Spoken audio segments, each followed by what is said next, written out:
Ebanghelyo karon nagdala ka kanato sa ngadto sa sentro sa atong pagtuo nga mao ang gugma. Gipangutana ni Hesus ang usa ka Pariseo.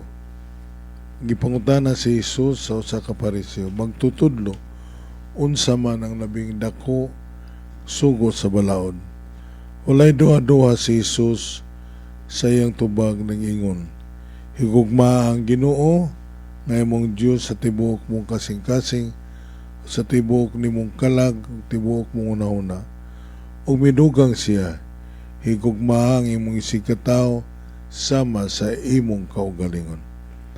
Mga kaigsunan, paghigugma sa Dios dili lamang pagampo, pagsimba ug paghuman sa mga balaod sa relihiyon.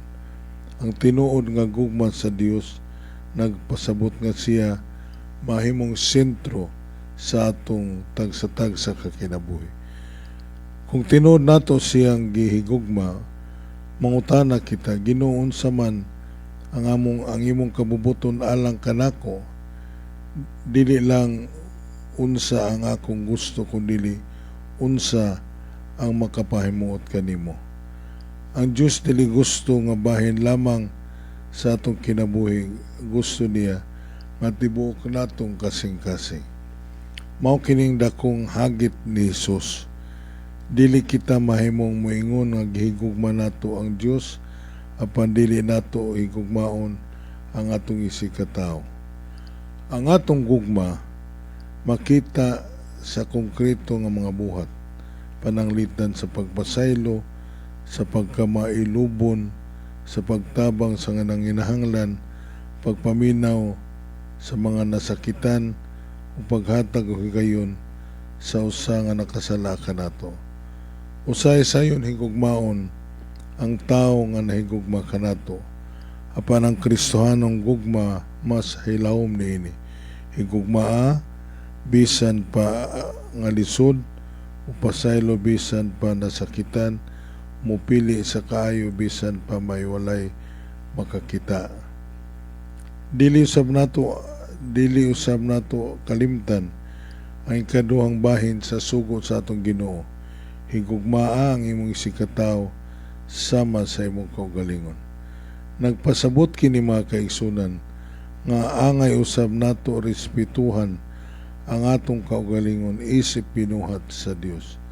Dili nato kinahanglan mahimong perfecto, ang mahimong takos sa gugma sa Dios.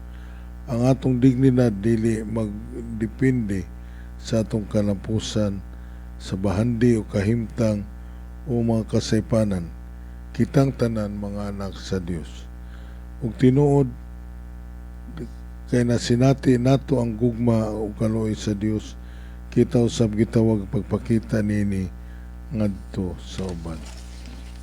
Nan karon mga kaigsunan, mangutana kita.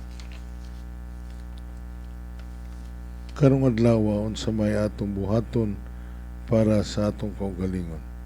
Gigugmang yud nako ang Dios sa tibuok kong nakong kasing-kasing. Ang akong gugma sa Dios makita usab sa akong pagtratar sa akong kaugalingong pamilya, mga kahigalaan, silingan, o bisan niadtong di nako kinasabtan. Aduna ba'y ko'y tao nga kinahanglan akong pasayloon? Aduna ba'y tao nga kinahanglan natong duulon, tabangan o paminawon? So duha ka sugo ni Hesus na himo usa lamang kadalan ngadto padulong sa gigarian sa Dios. Ang gugma sa Dios nga makita sa gugma sa isikatawo. Hinatunta nga atong kinabuhi mahimong tubag sa sugo ni Kristo. Dili lamang pinaagi sa atong mga pulong, pan pinaagi sa atong mga buhat. Mao nang atong pagampo mao kini, Ginoo, tudloy kami paghigugma kanimo sa tibuok namong kasing-kasing. Tudloy usab kami sa paghigugma sa among isikatawo sama sa paghigugma kanimo. Amen.